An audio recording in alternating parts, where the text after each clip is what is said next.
They say here, unless I misread it, I'm not thinking about it, I've got 5 times, and they said it's not right. So we're gonna take them to the end.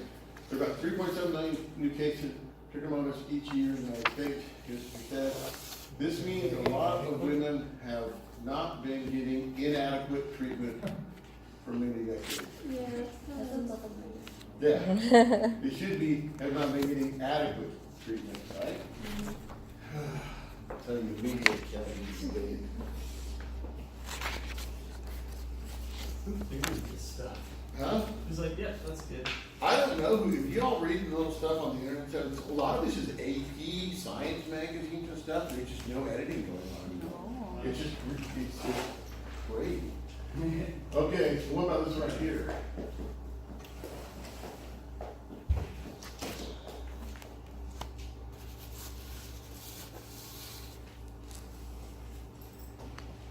This isn't a mess up. This whole thing is messed up.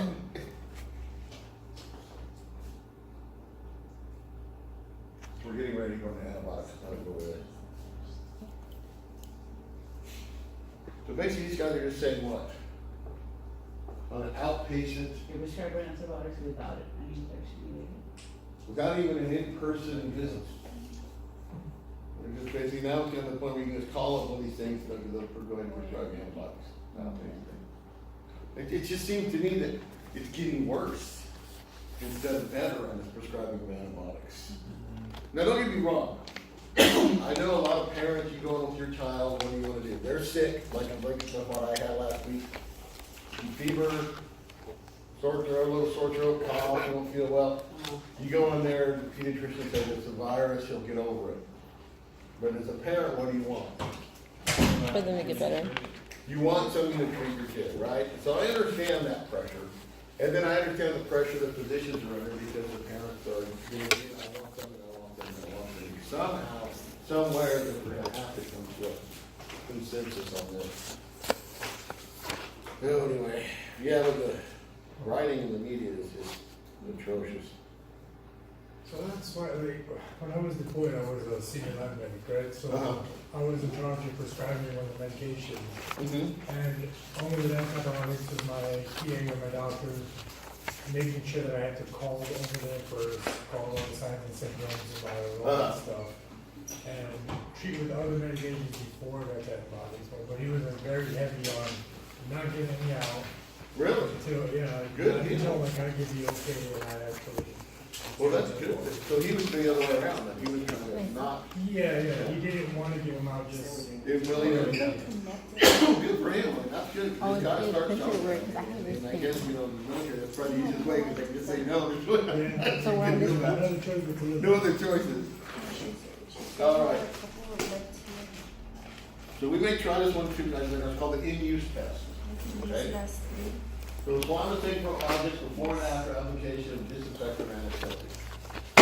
But I could try this maybe in the lab, we should do this one of these days. So what you do is you'll take them, let's say, in your hand, you'll swab it, you'll streak it, right? Then you'll apply the antiseptic to it, and then you'll do the exact same thing. And then you can do what? You're not committing growth media monitor for growth, accurate determination, proper strength, application procedures for each specific situation. So this is how you can test things called the in-use test, and it's probably the usual way they test a lot of these things. And did we go over this one right here? Did I try on this? Here. So there's little evidence that products containing antiseptic and disinfecting chemicals add to human or animal health. What are they saying here? I mean, most of these antiseptics and these chemicals can put damage to humans or an animal because they're trying to kill something. So I mean, with that, I mean, how can you find any proof that would help when all the proof is kind of going against it? Right, so there's no proof, even if you didn't go to the damaging part, there's no proof it's what actually been beneficial, right? And use of such products promotes the development of resistant microbes. What am I talking about here that is really starting to gain resistance? Or antibiotics, I mean, microbes are starting to gain resistance to it. And it goes right into this. It's like a poster child for this whole slide right here. Well, like penicillins and. Not penicillin, these are physical agents still. Oh.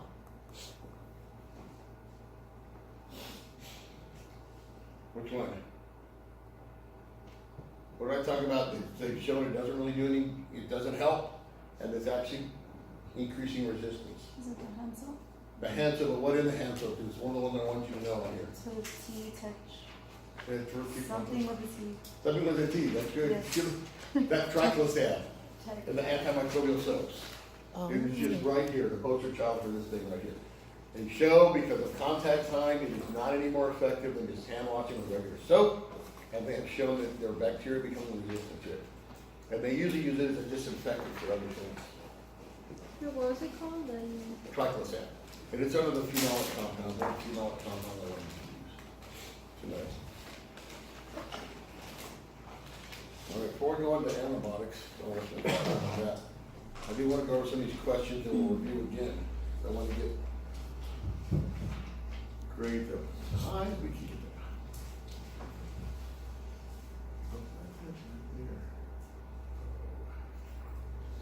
Did you guys know we're getting a professional soccer team here?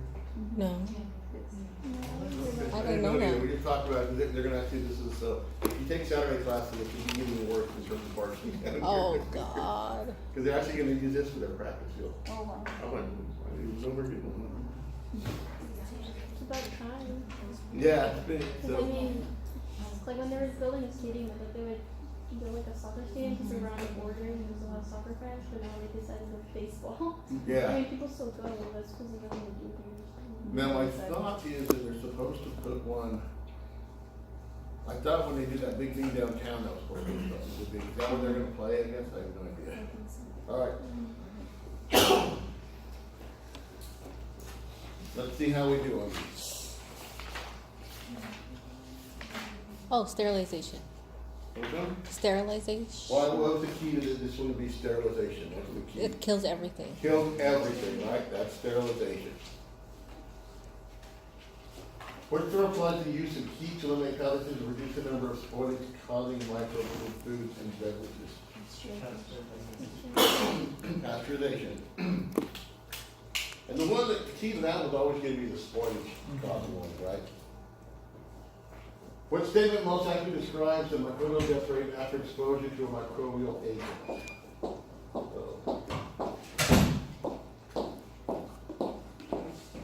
This is actually an interesting question. You actually have to sit here and read this one. Jump to an answer. Microbial agents do not kill all cells simultaneously. As soon as the population of cells exposed to a microbial agent, they all die at the same time. No, I think it's C. Microbial agents do not kill all I think it's C. microorganisms, but rather temporarily inhibit them. The microbial death rate is not constant. C. Okay, first of all, look at what are they talking about? Is this a microbial or static? Silence, it should kill them. Cidal, so it's gonna kill them. So that would actually do what? That would eliminate C right away. Yeah.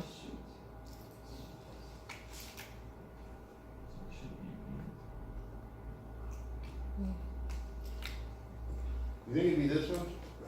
D. I mean, that's like magic, right? Poof, Yeah. you're all dead. Yeah. It would be A, you don't. I think it's D. So you got D or A? A. Ah. Microbial death rate is not constant. Can be relatively constant. That's a hard way to figure out just from this question. But microbial agents do not kill all cells simultaneously. That's why you have contact time, right? We talked about it. The amount of time it takes to kill 95% of the organisms. Oh, that's right. That's contact time. How does the alteration of the cytoplasmic membrane of a microbe by an antimicrobial agent lead to cell death? This one you've got over and over. This is 1306 again. What does the membrane do? Keeps the inside in and the outside out, and it regulates what gets in and out, right? So if it gets damaged, what's going to happen? So, Good. The term they usually use is leaks or leaky. The membrane become leaky. Stuff leaks out of it. Which what happens to the cell? It ends up.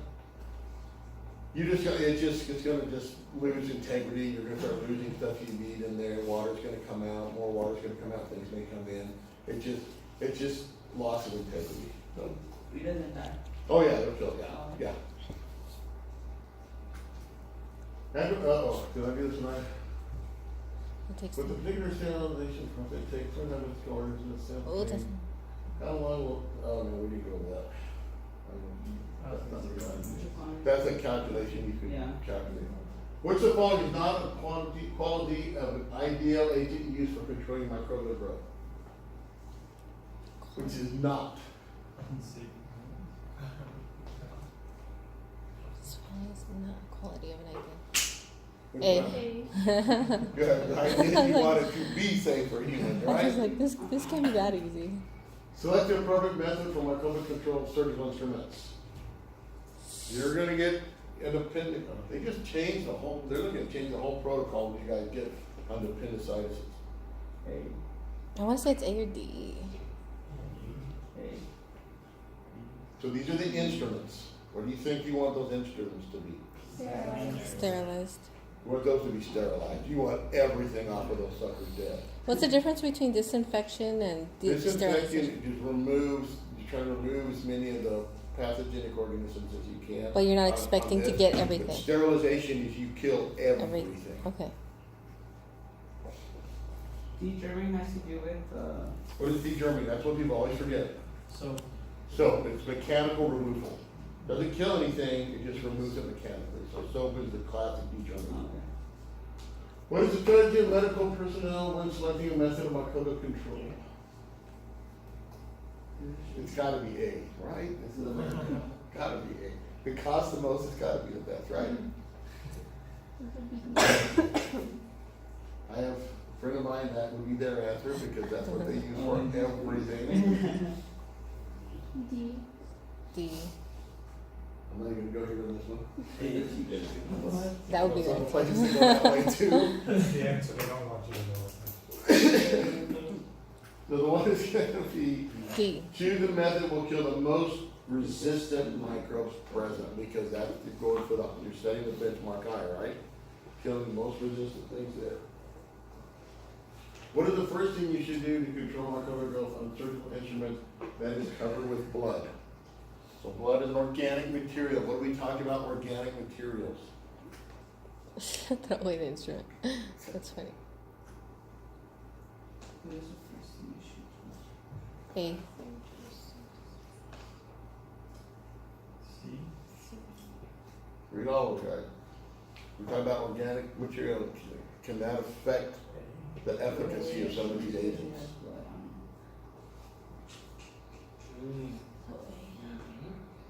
You're gonna go to A? What's the first thing you should do? A? A? C. C? You got C's, you got A's. Now you. Man, my make little cards. Ah. I'm gonna really do that. C, you clean them first, and then you want to disinfect them. Okay. Because you want to remove as much organic material as you can, because that can, especially things like chlorine, are really affected by organic stuff. They attach it right away. Oh. So you're competing for the cleaning. Which method of evaluating disinfections can be used to determine the efficacy, effectiveness, efficacy and disinfectant against biofilms found in an object in a healthcare setting? Phenol. Is it? Phenol coefficient? We didn't go over that. You like phenol though. You're always talking about it. Oh, phenol. That's that in-use test. Remember I talked Oh, to that you? we just talked about. Ugh. Yeah, we just- Jesus. So on the hand, you can have a bench top, right? You could cover it with something, with an organism, swab it, streak it, disinfect it, swab it again, and streak it again. And if you really wanted to see how good it is, what could you do? What would you guys do? Set up an experiment. Because odds are you're going to get growth unless it's something really strong that's going to kill everything, right? So what could you do to really see how good it is? You have to have like a control. Control, but what test would you do aside from just putting it in media looking for growth?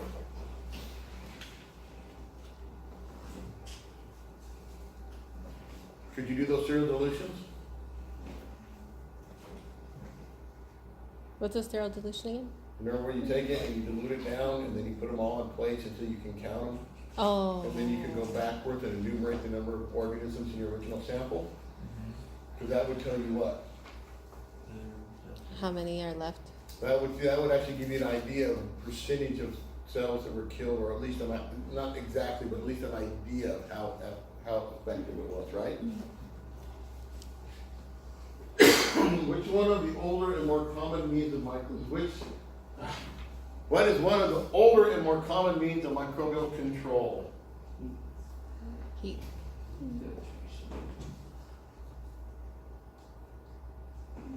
Heat. Wow. Heat. Cholesterol filtration, right? Yeah. That's relatively new.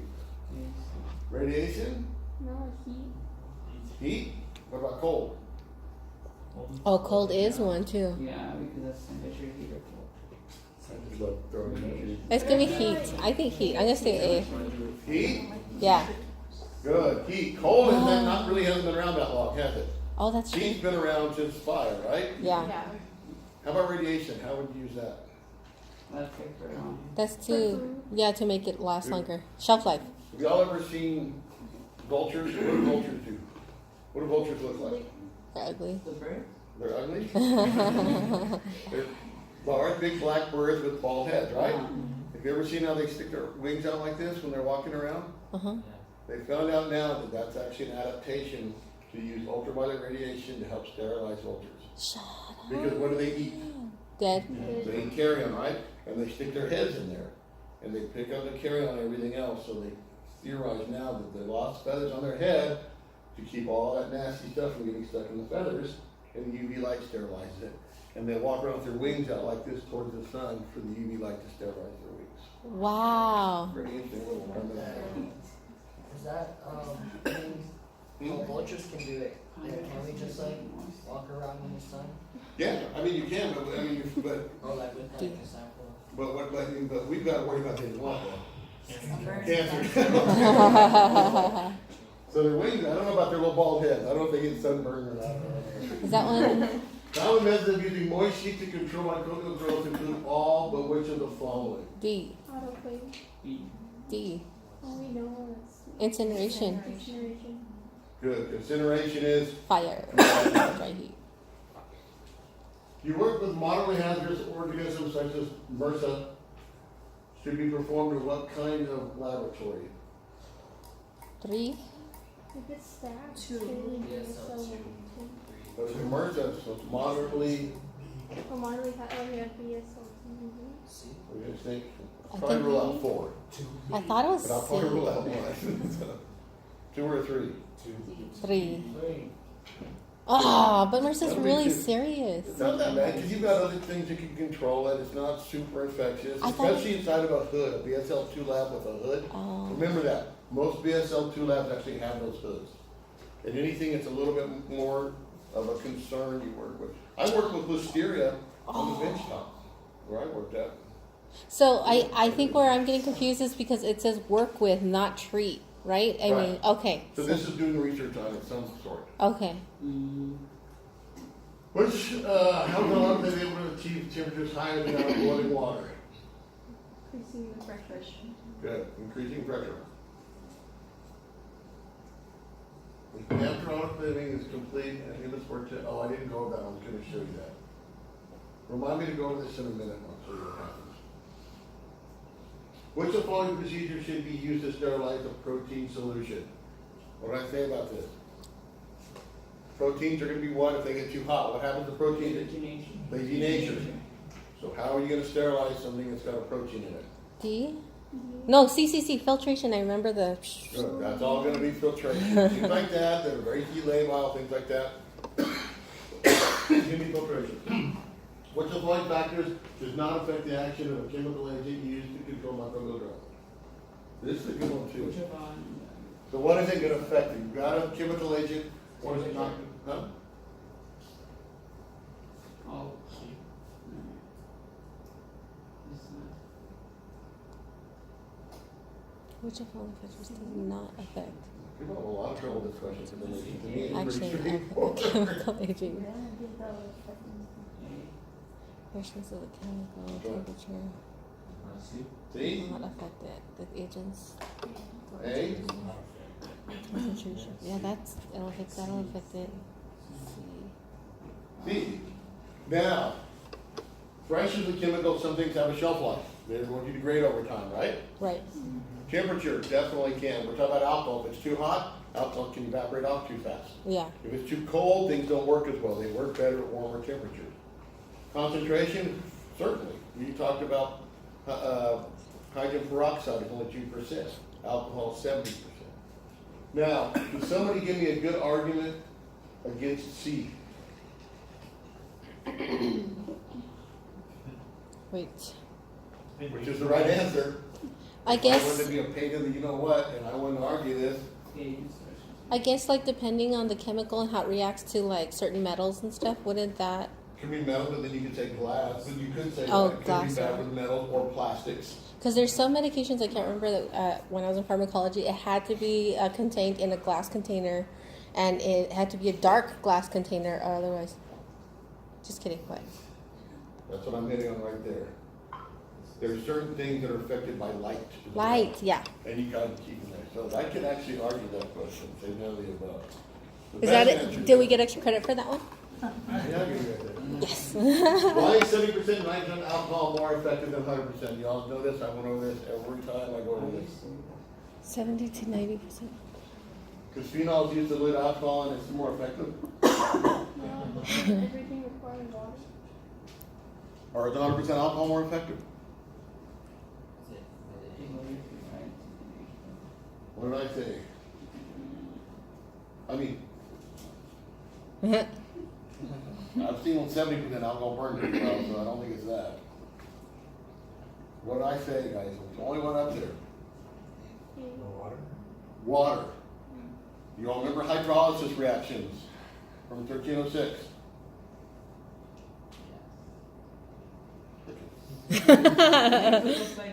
Condensation reactions, you remember those? It's important, guys, because a lot of drugs and things kind of work this way. Condensation reactions, remember? You're going to make those amino acids, you can put them together, you pull out water, you form a peptide bond. If you're going to do hydrolysis, you use water to put back in there to break those bonds. Alcohol has to have that water to help denature those proteins. Good job. Okay, what category of antiseptic is particularly effective against anaerobic pathogens present in deep tissue wounds? Key to this one, that's why I went over it. Halogen. Deep Oxidizing. tissue, Oxidizing. skin, Oxidizing. And they're anaerobes. D. D. D. D. So this would be oxidizing agents, right? Hydrogen peroxide. How would surfactants function as degerming agents? They prevent RNA synthesis, right? I mean, some of you should A look on it, synthesis. you know right off the bat, it's just Oh, yeah, it's not. A. RNA synthesis is not gonna be one. They just lower the surface tension so things just fall off. What kind of chemical agents is placed in the eyes of newborns to prevent blindness, Oh, yeah. stop light, Neisseria gonorrhea? Oh. In particular, which one? Silver. Lower nitrate, good. Overuse of alcohol soap can lead to which of the following? Allergies, right? Isn't it A? The increased microbial Resistance. Increased microbial resistance, and it's happening. What is the main difference between a chemical agent and antibiotics? Expensive. Chemical agents are synthetically. One's straightforward. Don't explain that. They are more expensive. I took some antibiotics, one was like $100 for a week's worth of them. D. This is a key one, it's what people forget all the time. Chemical agents. Antibiotics treat disease, chemical agents control microbes in the environment. Open example of chemical agent. Bleach, hydrogen peroxide, ethylene oxide, all the things we were talking about, the phenols, those things. Okay. Not the heat, that would be physical, right? Chemical would be something else. Which of the following statements best describes the use of antimicrobials? Oh, this is talking about, Continue to use sparingly. this is actually talking about antibiotics, which is the next one we'll go to. C. Overuse of antimicrobials is selecting for resistant highly pathogenic bacteria. We'll talk about that this next time. Okay, are antimicrobials ever used outside of the body? So this is antibiotics again. Yes. Yeah. They are? Yeah. Antibiotics are used outside the body? Well, I mean, No, that doesn't make sense. I mean, we Never seen I know the answer. I've already never been there. basically, yeah. They are using soaps. Good. You all ever looked at Neosporin? Yep. Yeah. That's topical. It's just talking about topical use stuff. Lotions, soaps now have what? In fact, there's one of the antibiotics we'll talk about that's in some of those triple antibiotic ointments. Uh-huh. That if you read on it, it says do not take internally Yeah. because it's nephrotoxic. And it's Kills a very good tissue. antibiotic, but if it gets inside your body, it'll damage your kidneys. So would you use that orally? You guys should know this right off the bat by looking at it. Which of the following microorganisms Which is are the most resistant antimicrobial agents? virus? Good. All right. How'd you guys do on that? Particularly Wasn't too bad. All right, let's start on antibiotics. I got some practice questions I'll put up for you all. I know. I'm just gonna go through and review these from time to time to see if we can get. That'd be great. All right. Oh, sorry. Why do I have making a comeback up there? it's all these viruses, the bacteria. No, which one? Are you asking why you're making comments? Yeah.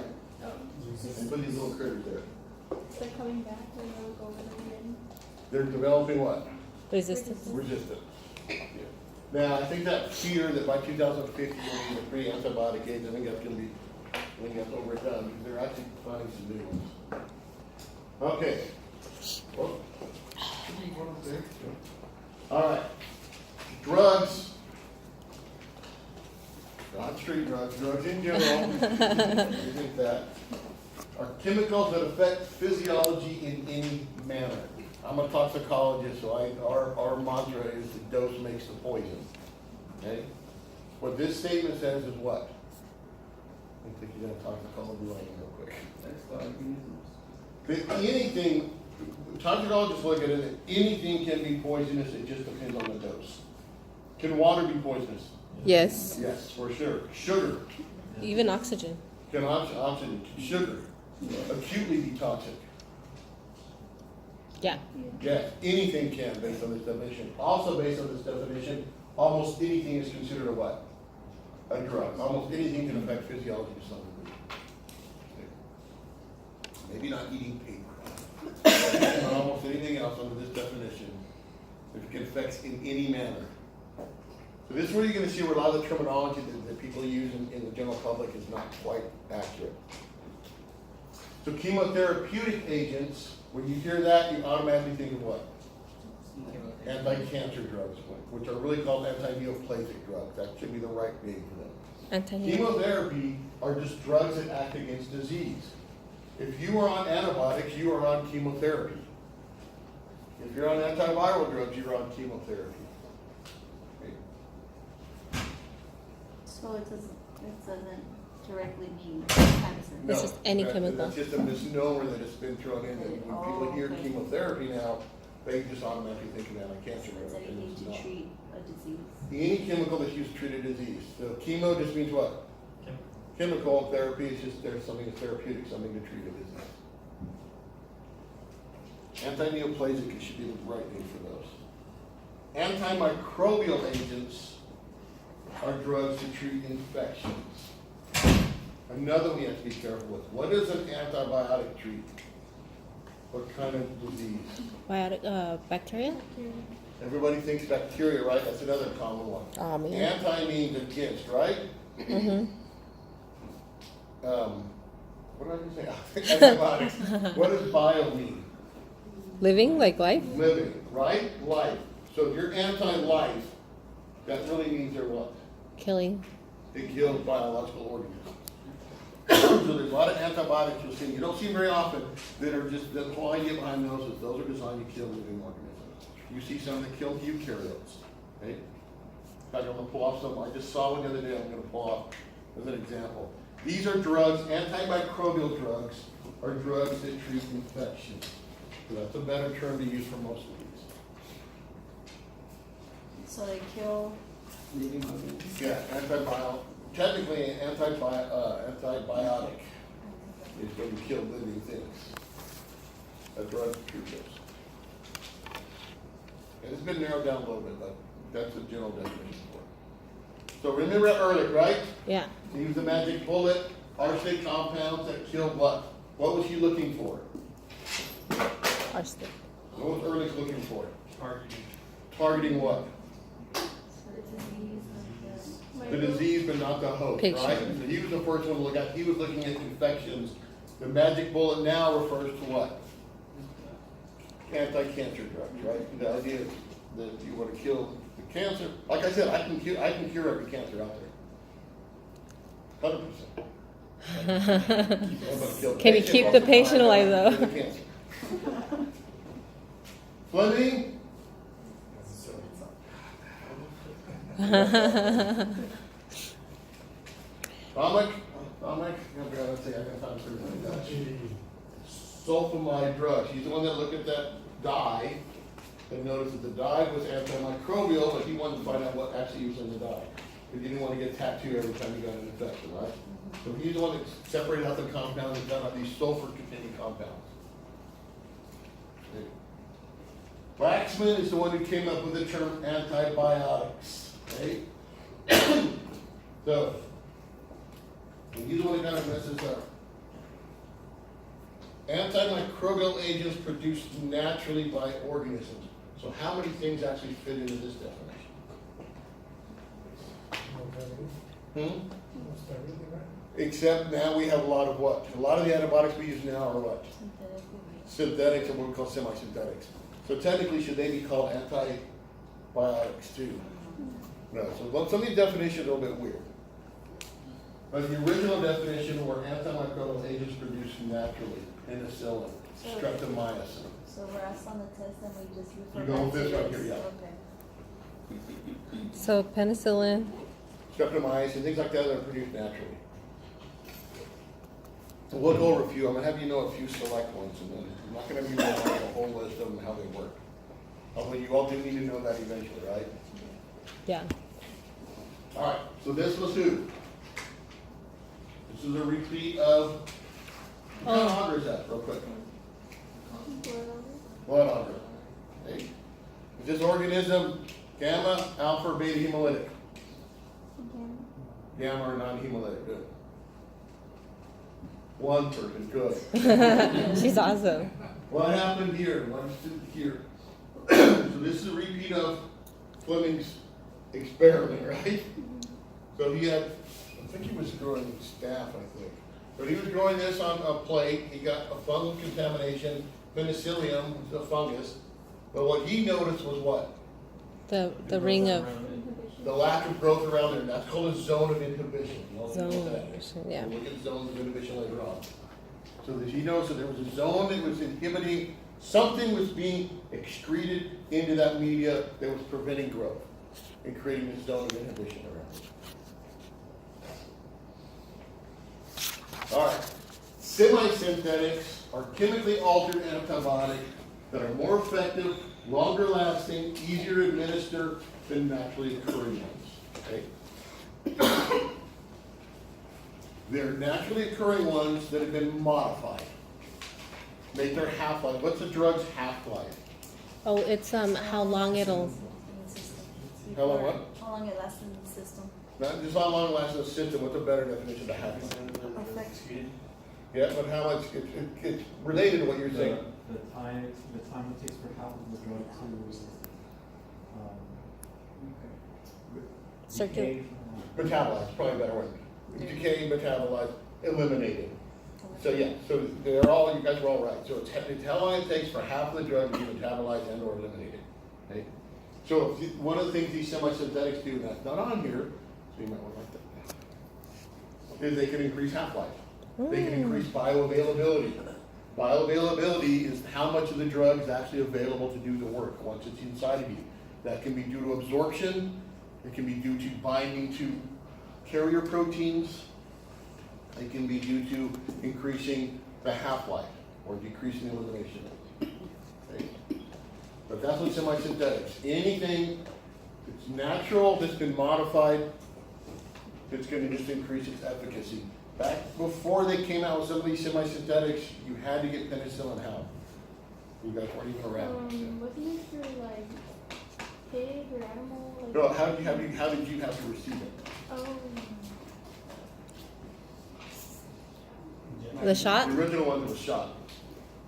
Why do some things have to be administered via injection and not orally? To get through faster? Bastard one, what's yours?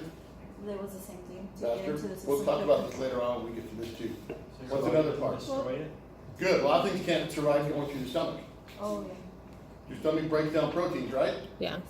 That's part of it.